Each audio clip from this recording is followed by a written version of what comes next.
Welcome to What a Creep, the show with Margot Donahue and Sonia Mansfield talking about creeps from the past to the present. This is your quick guide to the biggest creeps, jerks, assholes, and losers, the best of the worst. From two nice ladies who want the world to be a little less creepy.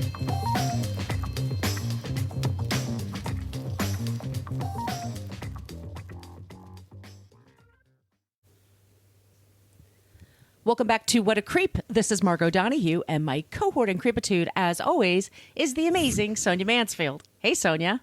Hi, my friend. Hello, my friend, and good morning. This is a morning recording for us. It is. I'm here drinking my coffee I'm right on top of that rose mug that Margot sent me that I love. I'm slurping down the coffee as well.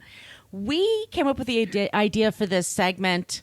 We were talking about the New York Times that we're both subscribers. Long time. I don't know about you, but yes. Long time subscriber. And I get the hard copy every weekend. And even though, look, no news outlet is 100% correct all the time. Correct. And exactly. You were a journalist. Yes, I know. And I wrote for the San Francisco Examiner, which like the news section, the art section, the sports section, quite representative of the city. The opinion page, not so much. Not so much. Yeah, we've had some issues with the opinion page for the Times, and I think that's going to be its own separate show because that's its own ball of wax that we'll deal with at another time. They had something a recent one from the actual editors of the New York Times that was appalling and stupid. Yeah. We'll get to it. But it always takes me back to the murder of Kitty Genovese because it was the New York Times that labeled her murder as the one where they said in their headline 37 people watched and nobody did anything. And it's called the Genovese Syndrome or the Bystander Effect, which is when apathy exists, when there's a group of people they don't help when they should. Turns out it's all a big pile of bullshit, and we will discuss that. Oh, this is a good time for me to go through the top of the show kind of stuff. We are on socials. We do have a basic Facebook page, but that's where people go to complain about our language. Like you just heard, we use salty language in this program. Fuck yeah. We do have a private Facebook group.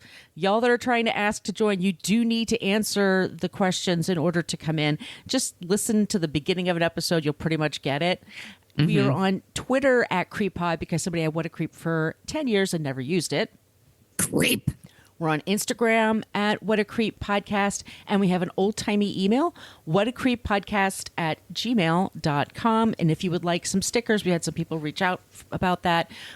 Just send along your address. I'm happy to drop them in the mail for you. And just would also like to give a shout out to people who left us 5-star reviews on iTunes. Stacy, Rain 12, and Brimstone Sulfur. Whoa. We also got a positive remark on Podbean. I'm sorry, the person who left it, I didn't remember to write down your name, but thank you so much. She listens on Podbean. Thank you. And if you listen on Spotify, they now take reviews. So wherever you get your podcasts, if you like the show, leave us a review. That would be really sweet and really nice, and it helps us with our standings.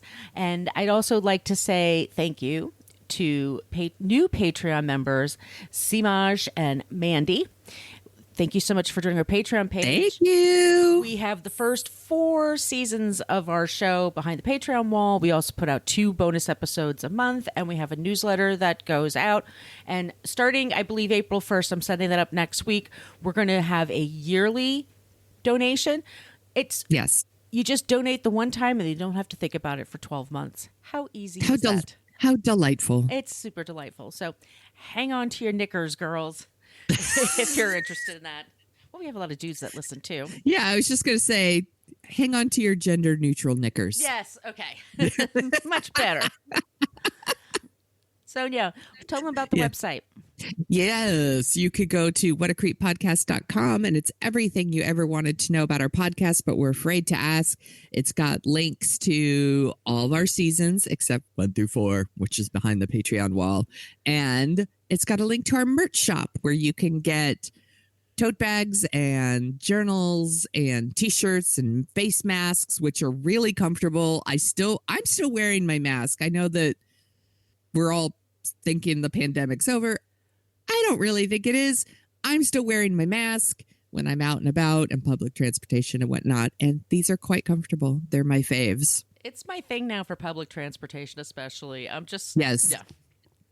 I don't think I will be going back to not wearing a mask on public transportation. It's too gross in there. You can give me all the side eye you want. It's not going to stop me. We all make Exactly. our I'm like, choices. all I know is I don't want COVID, any of its variants, or a cold. Thank you very I much. don't want colds anymore. They're fucking gross. I've only had a couple now the last 2 years, and they really grossed me out. Yes, I will used to only be leave my getting them. apartment and touch things with a runny nose. Right? I'm disgusting. Gross.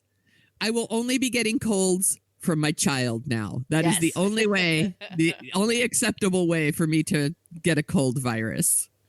Okay, everyone, we are going to be talking about the murder of Kitty Genovese. Oh, forgot to mention, next week, it is my birthday week. My birthday is March 29th, everybody. Woo! Birthday! We are not recording a new episode next week, but if there's something you'd like us to replay, and it could be something from the first few seasons if you want. Yeah. Somebody could be, y'all could be real smart about this and pick one of those Patreon episodes. Reach out to us on all the social media things or send us an email. Let us know which one you'd like to replay, and we will pick the one that's the most popular. Whew. Okay, I'm going to bring up my script. Sonia, Yep. what do you know about Kitty Genovese?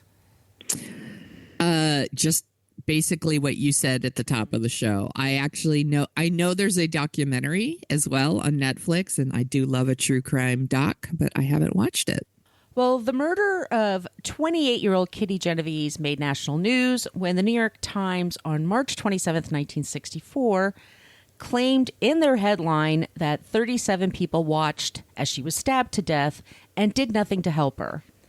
The expression Bystander Syndrome was developed partly because of her crime, and her death became a symbol of apathy and a lack of community on the rise.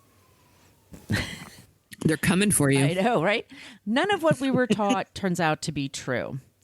Today, I will talk about the real Kitty Genovese, what police work was like in the 1960s, and being gay and around the police in the 1960s, by the way. Ooh, yeah. A great time. The terrible reporting by the Times and other news outlets, and what we can learn from this travesty. And here are the trigger warnings. Murder, sexual assault, and rape. My sources, get ready. Hold your. We put everything, by the way, in the show notes, so the links are there for you. You could check them out yourself. Sonia, I kind of went deep. I know. All right, that's great. Let's do it. The murder of Kitty Genovese, Wikipedia. Bystander effect on Wikipedia. The original article written in the New York Times by editor A.M. Rosenthal. The American Psychological Association, the Daily Beast, Chicago Tribune, New York Times, Winston Moseley death, creep. The New Yorker, A Crime to Remember, which is a series. It's now streaming on Amazon. It's season 2, episode 1. There's the documentary The Witness, which is streaming on Amazon. If you watch it also with IMDb, you have the commercials, but you can stream it. The New York Times obit for Sophia Farrar. The Guardian, the original New York Times article, like I said, 38 Witnesses by A.M. Rosenthal. This is a book that came out a couple of years after she died by the editor who got everything wrong. Cool. Kitty Genovese by Catherine Polinero. 50 Years After Kitty Genovese by Peter Hellman and Albert A. Seidman. Yes, I did my research. Yeah, you did. Okay, let me bring you back up so I could see your beautiful face. Okay. My shocked face. Kitty Genovese was, like I said, 28 years old, and she was going home from her bartending gig in Queens. She actually left her gig, and she had a date and then dinner with friends. Kitty was from Park Slope, Brooklyn, which is where I live. Oh, yes. Her family moved to Connecticut because of the rise in crime and the rising crime rate in New York. In the year that she died, there were 636 murders in New York City. Dang. Yeah. But Kitty loved New York City, and she tried living in Connecticut, and she was like, nah. She came back to New York. She loved the nightlife. She liked to boogie. I was just going to say that she liked to boogie. She did. She actually loved folk music. It's the early 60s. Yeah. She also was married for 6 months when she was 19 and then had the marriage annulled. Never talked about it. Never to anybody. Interesting. It turns out she was a lesbian. She was gay. And I did not know this. No, you didn't? Right. No, I never heard this. She grew up in a Catholic, Italian Catholic family, excuse me. She was the oldest. I believe it's 5 kids. And it just was people didn't talk about it very much then. The life of a gay person in New York City in 1964 is a hell of a lot better than a gay person in Connecticut or anywhere else. But you could still get arrested for just about anything. And you were still treated like crap. And it was scary. The lesbians were treated a little bit better than the men, but not by much. Right. She would go to gay clubs once in a while, and that's where she met her girlfriend, Marianne Zelenko. And Marianne was this gorgeous blonde, looked like Kim Novak, everybody said. And Kitty was this 5'2", 100-pound, sprightly thing. Just everybody described. They have all these home videos and The Witness. She's just effervescent. She's like a little manic pixie dream girl. That's Kitty Genovese. Just energy and light and love, and everybody loved her. Oh. And she gets out of school. She gets married. Married life doesn't work out. She divorces. She has a marriage annulled, excuse me. So Kitty gets a few jobs. She's working as a barmaid. And then she gets a job working in Hollis, Queens. It's Christmas time in Hollis, Queens. She's working at a bar, and she's the manager. And her shift is from 8 to 6. And she takes care of the books, and she takes care of the shipments. And then she's, the day drinkers. That's her crowd. And then at night, she would either go back to her girlfriend and their apartment in Kew Gardens. And Kew Gardens, by the way, cute little town in New York City, has Tudor homes. When you're taking the train, because when I first moved to New York, I lived in Long Island. You go through Long Island Railroad, it goes right through Kew Gardens, and you just go, oh my God, this place is cute. Low crime rate, very, very quiet. And it has these homes that are very expensive and fancy, and then these apartments were cheaper, and they were above the bookstore and the bars and things like that. And so Marianne, they both had day jobs, and then sometimes they, like any couple, sometimes they hung out at night, or sometimes they did their own thing. And every once in a while, Kitty would get set up on a date, and she'd kind of have to go to keep up the appearances, because 28, you're not married. What's going on? And what are you doing with your life? You're going to be an old maid. You're going to be a spinster. Yeah, exactly. Yeah. What are you going to do? Work at a bar your whole life? I mean, she wanted to. Yes. She was totally happy. Like, they had a great life. She and her girlfriend, I hear this, I'm not lesbian, but I hear from my lesbian friends, like, the second date you move in, or you make the arrangements to move in. Like these two. Yes. That's a joke, a lesbian joke about what does a lesbian bring to a second date? A U-Haul. Yes. Yes. That happened to them. So they met a year before, and they were living together in Kew Gardens. Kitty is coming home, and she went on the date, and then she met friends for drinks at another place, and she's coming home 3 a.m, and she had a little red Fiat. You could picture her. She was just so cute. She parks at the train station and then heads up to her apartment. And as she's walking, she notices a man is noticing her and following her. And he has a mask on. Scared. You mean a ski mask? Some kind of mask. I know. Okay. I mean, he was covering his face. Yeah. Okay. So it could have been a ski mask, but I mean, it's like he covered his face. Let me paint the picture. It's 3 a.m. It's March, and it's March 13th. It's cold in New York in March, especially at night. It's damp cold. There's a bar that's open till 4 a.m, and sometimes it's just rowdy. People get drunk in bars. They have arguments. They go out in the street, and they get into fights. So there's this apartment building that's across the street from her. and people can hear something like a Max. Like a Max. She needs a Max. She needed a Max. The man stabs her twice. And it's right in front of the bookstore. And she screamed, help, help, he's stabbing me. They're next to a car. So people that are awake and can hear it look down and they think it's a couple having a fight. That he knocked her down. So a couple of people that were, and think about it, 3 a.m, I'm either passed out asleep or I'm awake and I'm agitated. There's just no in between. Yes. To wake me from a sleep and then demand that I can see something clearly and do something. It's a lot to ask. Oh, yeah. I can't see anything at 3 a.m. No. So there are a lot of ear witnesses.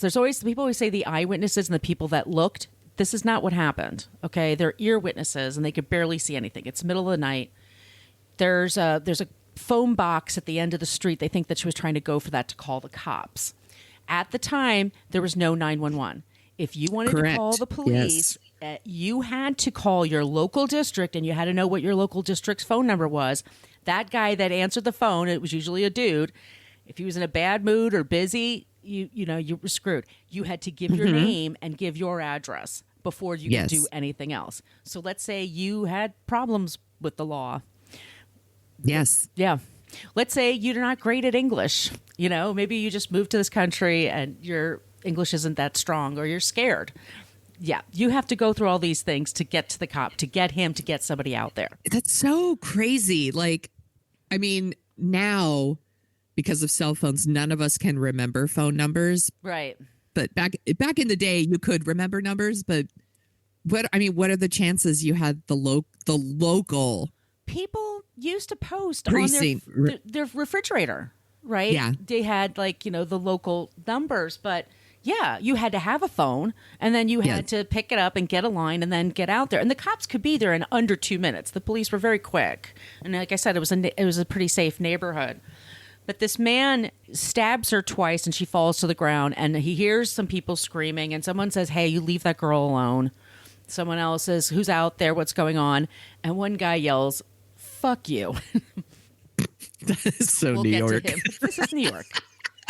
So Kitty is stabbed, and they don't know this. They see that she stands up, and then she hobbles to the building and is holding herself up.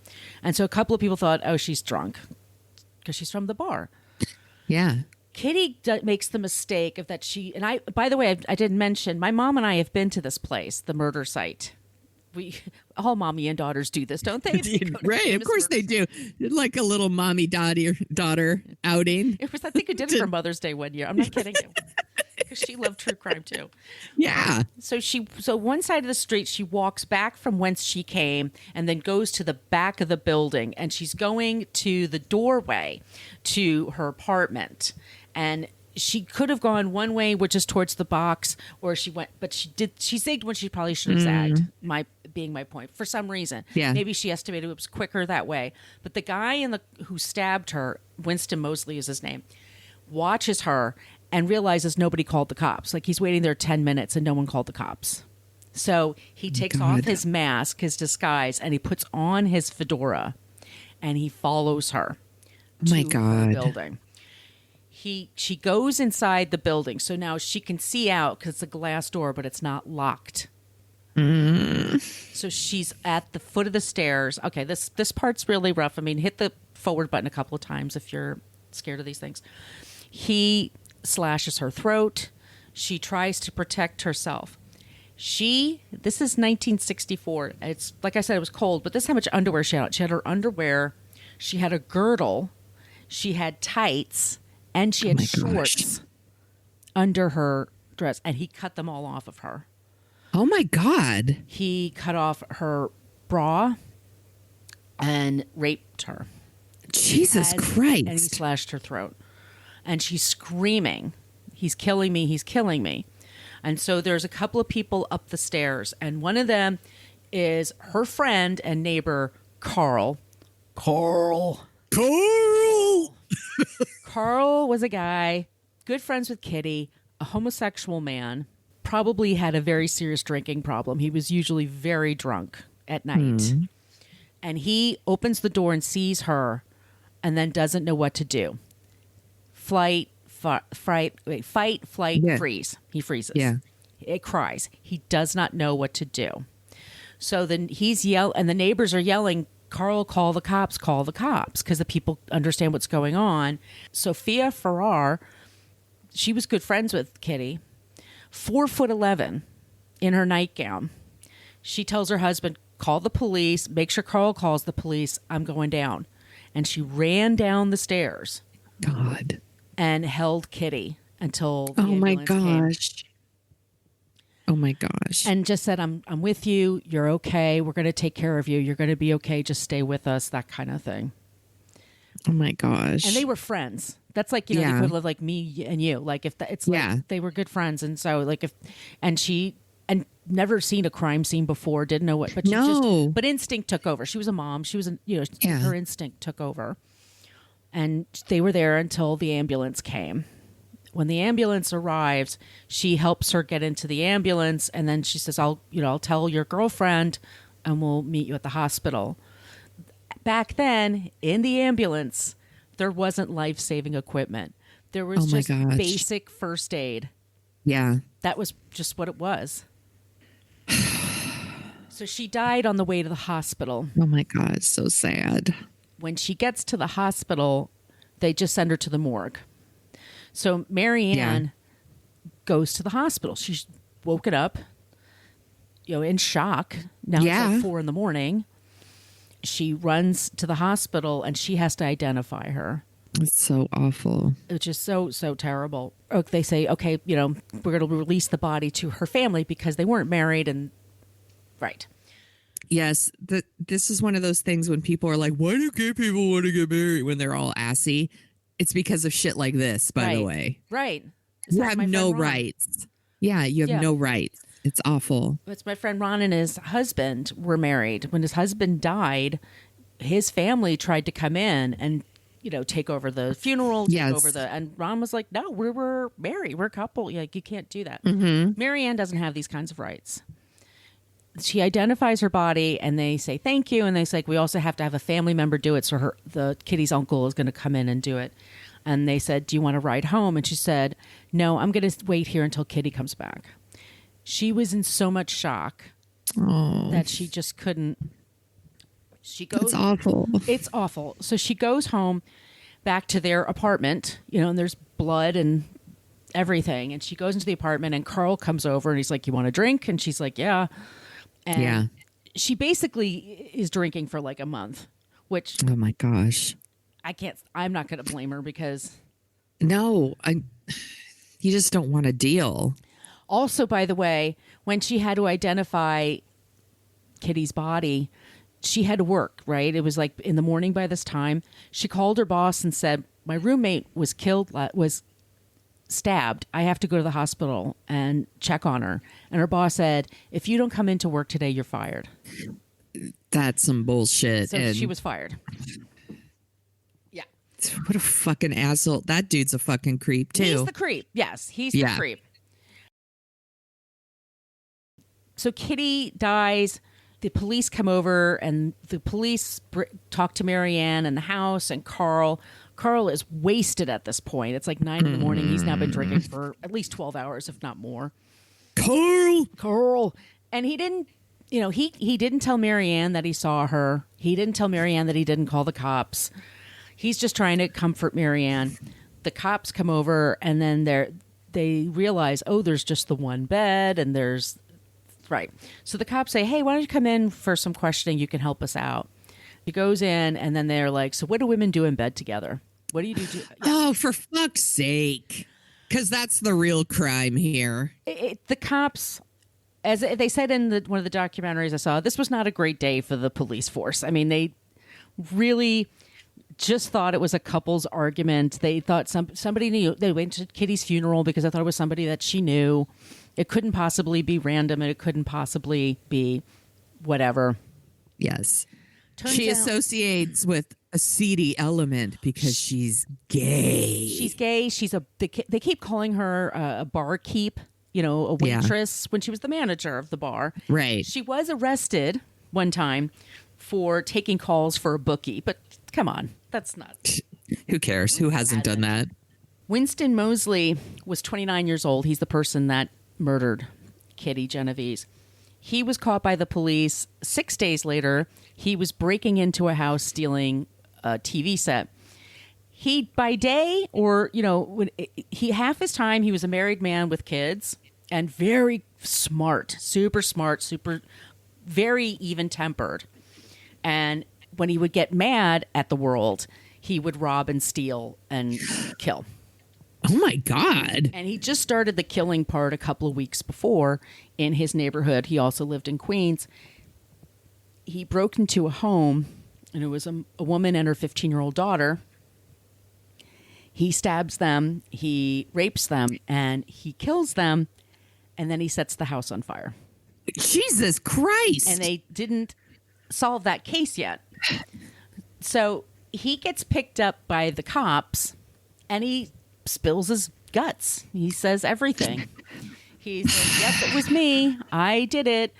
And, I'm a bad person, and I also steal, and I did." And he was bragging. The things dudes will do to not go to therapy. Dudes, go to therapy. This was so March 27th was, I'm going to read just a little bit of this. This was the headline was 37 who saw a murder didn't call the police. Apathy at stabbing of Queens woman's shocks inspectors. So this is the story that comes out. For more than half an hour, 38 respectable law-abiding citizens in Queens watched a killer stalk and stab a woman in 3 separate attacks in Kew Gardens. Twice the sound of their voices and the sudden glow of the bedroom lights interrupted him and frightened him off. Each time he returned, sought her out and stabbed her again. Not one person telephoned the police during the assault. One woman called after the woman was dead. That was 2 weeks ago. And there's basically saying that these were good people, but they failed. And this became, the story became, isn't New York City filled with a bunch of assholes? Isn't New York City filled with people who lack empathy, that are apathetic and don't know what to do? That's because there's no community anymore. We're all just feral animals. And it's this idea that she was murdered because of what they call bystander syndrome, with the Kitty Genovese syndrome, which is that people will... They tend to not want to interfere because they think someone else will do it. Right. A lot of people, one of the people that got involved said, "I didn't want to get involved." What he meant was he had called the police and his wife, and he wanted to run out. And his wife's like, "No, there's a knife wielding maniac out there. Yeah. Stay here. You've called the police. Let's wait for the cops." Yeah. She goes, "I didn't want to get..." So he said, "I didn't want to get involved," but he didn't mean like he didn't care. But he was scared that he was going to get stabbed. So many people called the police. One of the women was French and didn't know her English very well, and she stuttered when she called, and then she hung up because she got nervous. But there were also people there that said that there were people that were refugees from Europe. They'd been through tyranny, and scared them. And also just it could be PTSD, just dealing with how many of us know what to do when something like this happens? We don't. We really don't. Right. And it wasn't until I started getting emergency training when I worked for the YMCA that I even knew some things to do. You have more time than you realize, but you always call 911. And they didn't have 911 then. Right. 911, the reason why they say, "What's your emergency?" is because all they want to do is just get people to the emergency. But they used to take down all your information. They made it tedious. They made it hard. They didn't make it easy. And that's one of the reasons why she's dead. She's also dead because Walter Mosley is a fucking creep. Right. Her. It has nothing to do with these people. It has to do with the person who actually did the fucking crime. Right. Imagine that. What? Yeah. So one of the people, the one that said fuck off, was he was 15 years old. And he said that because someone was yelling at him because he was trying to yell, "Hey, get away from her." And then somebody yelled up, "Shut up." And then he said, "Fuck you." And he kept going. That guy later became a police officer. Because why not? Yeah. And he said the police, there were witnesses. One of them was a German guy who lived in the apartment that it was called Mowbray, the apartment building across the street. They name buildings. Okay. He witnessed it. And then he apparently he did see the first attack. And then he went back to his room and fell asleep.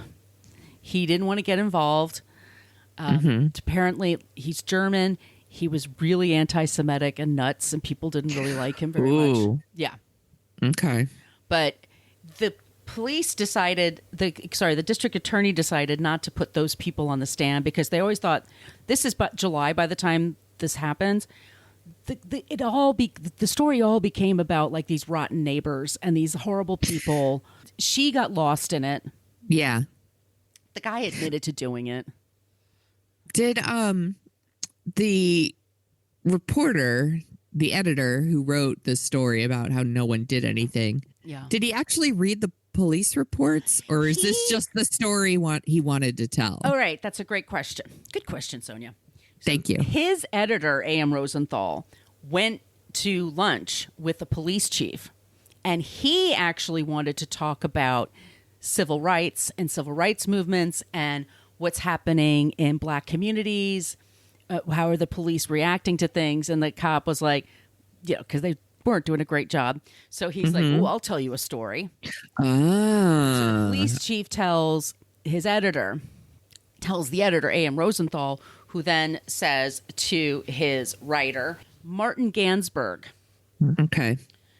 Now, every other news outlet picked up the story because this was the New York Times. This isn't some rag, right? Right. And so the story gets out. There is the trial. He is convicted. He's given the death sentence, but then that was commuted because the death penalty was commuted in our country for a few years. And so it was life with the possibility of parole. He applied 18 times and never got it.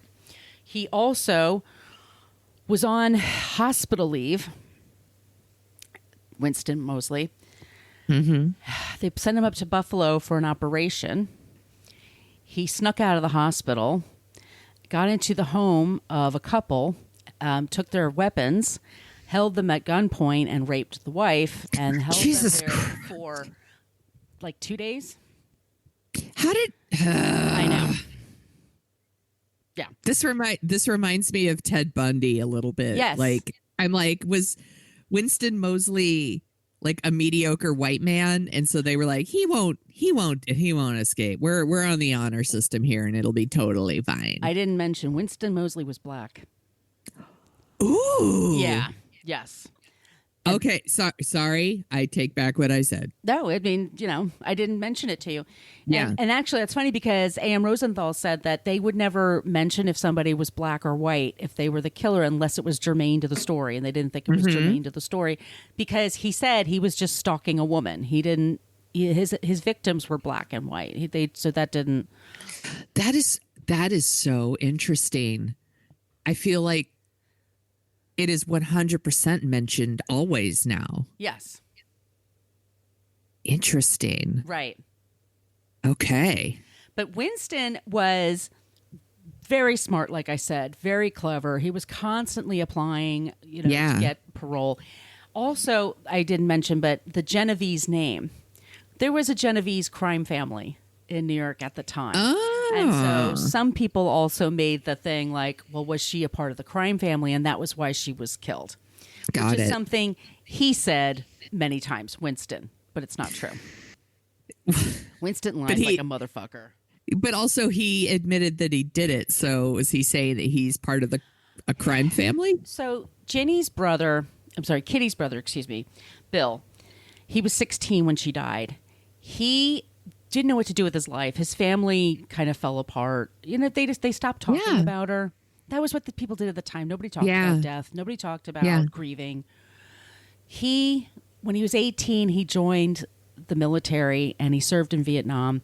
By the time he was 19, he was in action and he lost both of his legs in the war from like the hip down. Yeah. So he comes back to the States. And he gets married and has kids and has a totally full, healthy life. He drives. He totally lives his life fully, but he never forgot about his sister. He tells a story about Marianne. Marianne, you'd love this. You're going to love this story. So Marianne and Kitty had an argument one day, and Carl, by the way, worked at a pet shop. Kitty felt bad, and so she said to Carl, "I want to buy her a dog. I want to get her a dog." So he's like, "Okay." So she got a miniature poodle, and his name was Andrew. I love it when people give their pets human names. Yes. This is my dog, Steve. And Andrew was a comfort to Marianne when she was going through this. She moved out of the building like within a week or two. I could see that. I couldn't stay there. I would be terrified. But she moved and she got her life together. She moved to Brooklyn. She went to Brooklyn College. She was going to night school. She had a day job. On Thanksgiving Day, she thought that Andrew ran away. He got out somehow and left. And she was very heartbroken. But she's like, well, maybe somebody found him and they gave him a good home. Like that's what turns out what happened was Kitty's father thought that her mother was having a hard time with the grieving and missing her. They were very close. This is her oldest daughter. Yeah. But her mother's like our age. Like she got married very young. Yeah. So she and her daughter were very, very close. So the dad went to the girlfriend's house. He thought her former roommate's house and took the dog because he thought the dog belonged to Kitty. Takes it home to Connecticut, walks it into the house, and her mother freaks the fuck out and says, "Get that dog out of here. I can't even look at that dog." Because it's just runs her too much. Yes. It's too much. So they just gave the dog away. Oh my God. What the fuck? Oh, poor Andrew. Yeah. Marianne has some issues, but she actually was working in Groton, Connecticut in nuclear submarines, building nuclear submarines. Oh my God. The same time my brother was in the Navy in nuclear submarines in Groton, Connecticut. So I wonder if they ever met each other. Oh my gosh. Wouldn't that be weird? That'd be so weird. She retired. She has a partner. She was living in Vermont for a while. I think she moved south. In The Witness, Kitty's brother, William, who tries to meet with Walter Mosley, and Mosley won't meet him because he's a fucking coward. Yeah, of course. He's dead, by the way. But he does. Bye. Bye, bitch. But he got to meet the girlfriend, and Marianne just never really recovered from it. She's just, and she had her anger about like the people who did nothing, and then she found out that wasn't true. So then it kind of, every time people bring it up, it brings it up for her again. Yeah. And it's very hard to move on. They were like true love for one another, and it's very hard to kind of, but she's doing okay. I mean, she's doing as best as she possibly can. I don't know how you recover from that. I don't think you do. I think you work through it. And it's like anything else. Like some days are good and some days aren't. And right.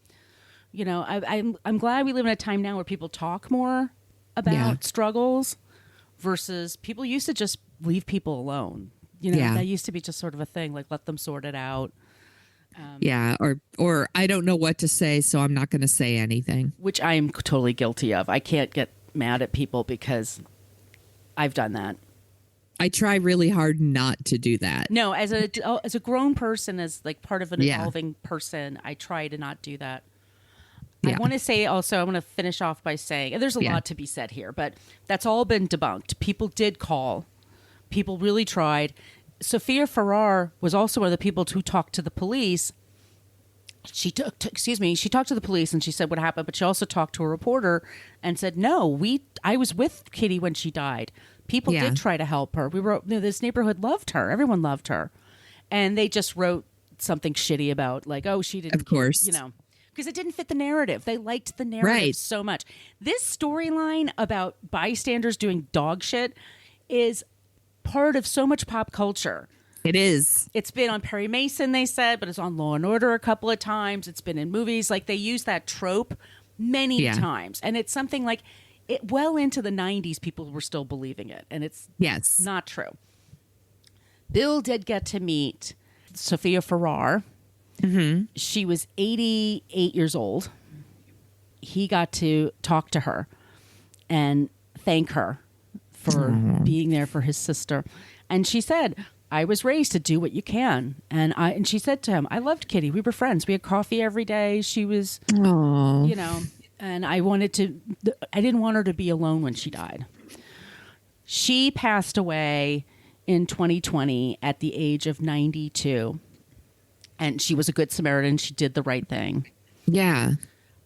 Kitty's family's okay. I mean, it's, you know, family members. Like some people, I don't want to talk about it. Some people are like, all I want to do is talk about it. And people range, you know.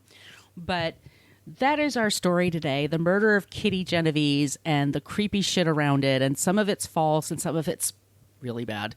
But remember Kitty as a person. If you see this, just her life and her light and how well she lived. And she deserved to live to be an old lady. And but she wasn't. Absolutely. What you think happened to her is not the thing that happened to her. That's what Good job, Margot. Thank you. You went down the rabbit hole on this one. New York Times, get your shit together. Seriously. Still, get your shit together. No shit. Look outside your bubble and write some fucking stories. By the way, there's a New York Times like pitch bot on Twitter that mocks the New York Times on an almost daily basis. That is pretty hilarious. Yeah. So if you're looking for something that's making fun of the New York Times, that's the place. By the way, we're not saying all reporters. No, of course we're just not. saying I actually like the reporters at the New York Times. I enjoy reading the New York Times. I think it's management that sucks.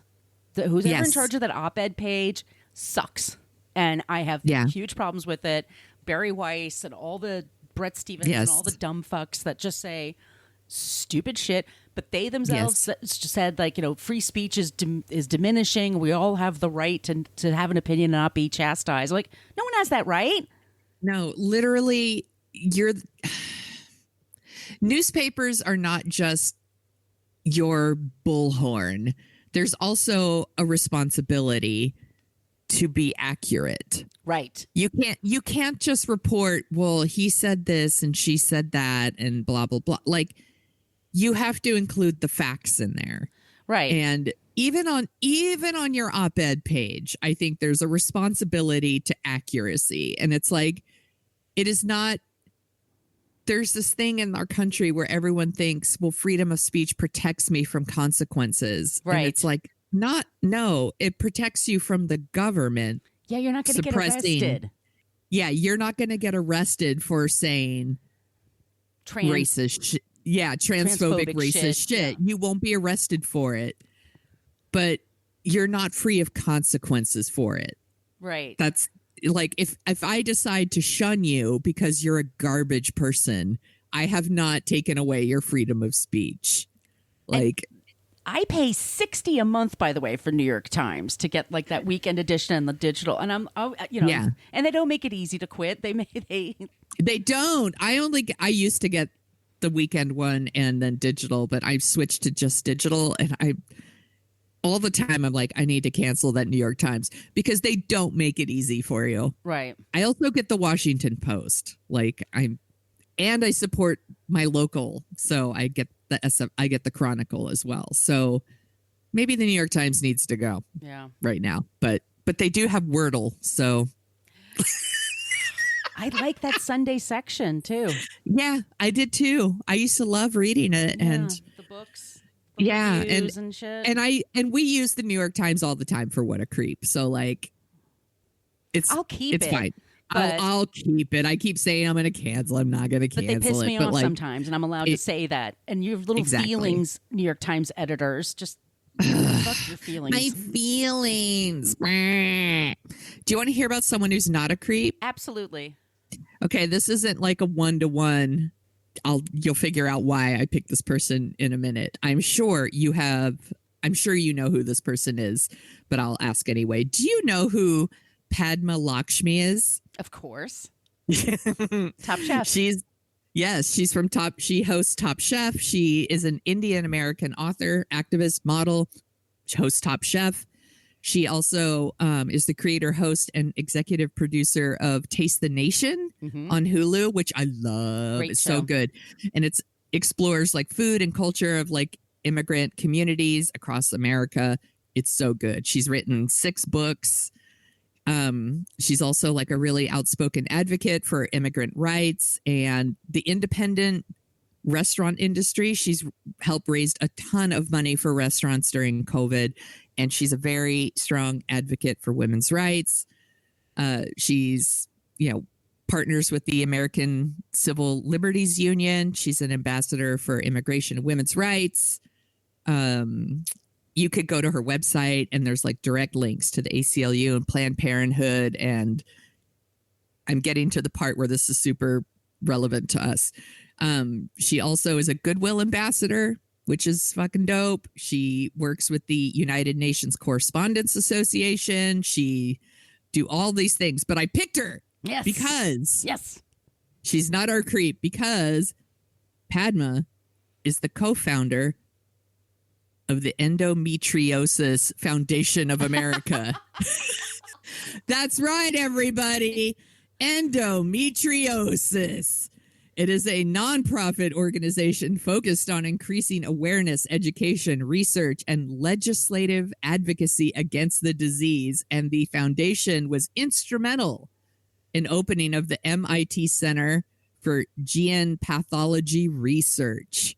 It turned out she did this because she unknowingly suffered from endometriosis for decades. She wasn't diagnosed until she was 36. Yeah. That is, if you don't know what it is, it's super painful. Right. It's this like tissue that sorry if this is going to be TMI for y'all, but let's grow up. Yeah. It's like the tissue that normally lines the inside of your uterus grows outside of your uterus. So like it involves your ovaries, your fallopian tubes, the tissue lining of your pelvis, and it can cause like really heavy periods, pain, and even infertility. It's really, really painful. And if you didn't listen to last week's episode, I picked this because for the life of me, I could not pronounce endometriosis. And one of our listeners was kind enough to actually post a video on of herself saying it slowly on our Facebook page. And she did this out of kindness. She was laughing. She was like, "I love you, ladies." And I was like, "Thank you." And I want to repeat that we know what it is. We know how to pronounce it. We just really fucked it up last week. And that's on me. It's not on Margot. But I forgot too. I was trying to tell you, no, it's pronounced, and then I couldn't do it. Yeah. Normally, when there are words that I know I'm going to fuck up, I spell them out phonetically. I did not do that because I didn't know I couldn't pronounce it. So valuable lesson learned. So I wanted to give a shout out to Padma, and her efforts are not, they're so appreciated. I mean, this is some awesome shit she's done. She's been recognized on the floor of the New York Senate, where she helped get a bill passed that helps, like, it's a teen health initiative. She joined an organization called Empower, and it's educating over 32,000 students about endometriosis in high schools across the state of New York. Endo. Okay, I thought it was endo. Endometriosis. Endometriosis. Okay. Yeah. Did I say dro? Yeah. Ew. I apologize, everybody. No, it's okay. Ew, Sonia. Yeah. Endometriosis. And she currently lives in New York with her daughter. Watch Taste of the Nation if you haven't seen it. It's really great. And that's our not creep. Good job, Sonia. And I forgot to mention, if you are curious about what you can do to help in a bad situation, I forgot to mention Marianne, a couple of times in her life, she decided to make her mission. If she saw something wrong, she would do something. And one time she was driving along late at night, and it was this abandoned like parking lot, and she saw a man beating up a woman, and she drove over opened up the passenger door and the woman jumped in and she took her home. Never saw her again. Wow. Now, I'm not saying you need to do that. I mean, if you think you're endangered, always make sure you're safe because you can't help somebody if you get killed too. Yes. Call 911, know exactly where you are because they're going to say, where are you? Be as specific as you can. Yes. If you go to the Red Cross, they have first aid treatments and first aid ideas. But always, you want to be safe, but it's good if you're in your home, like do make noise, make a loud noise, try to scare away somebody, stay on the phone with the police. You can learn basic first aid stuff because if there's somebody who's bleeding, you could help with that.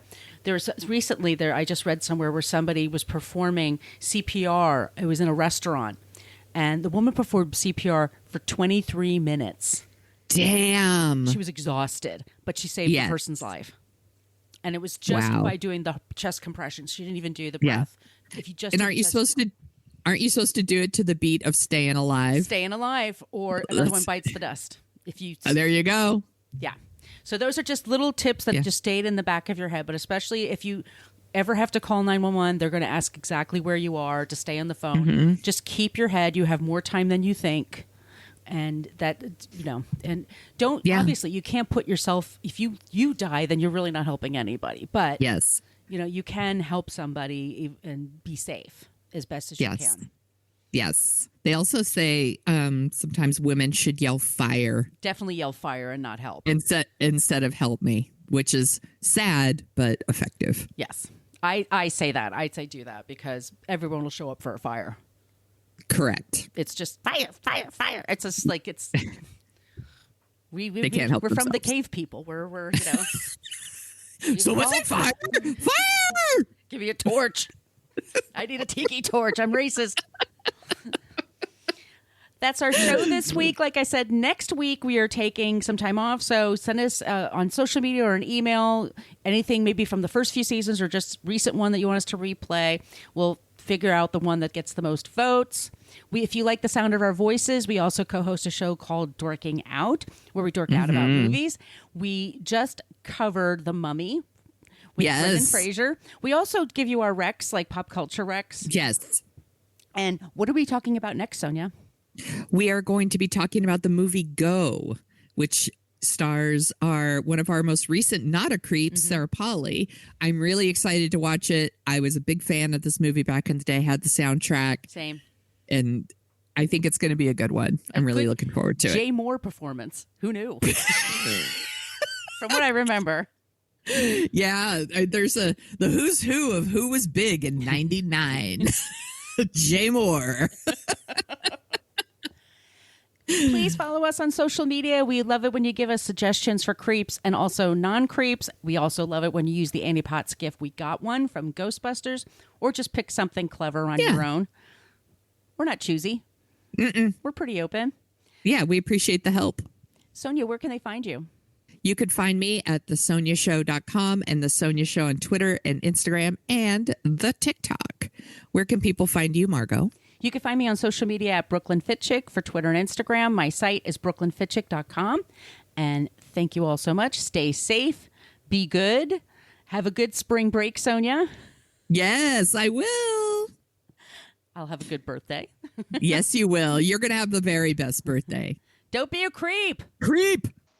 Thank you for listening to us talk about creeps. You can follow us at What a Creep Podcast on Facebook, Twitter, and Instagram. But don't follow us too closely. You can email us your creepy stories at whatacreeppodcast@gmail.com. But please keep your dick pics to yourself.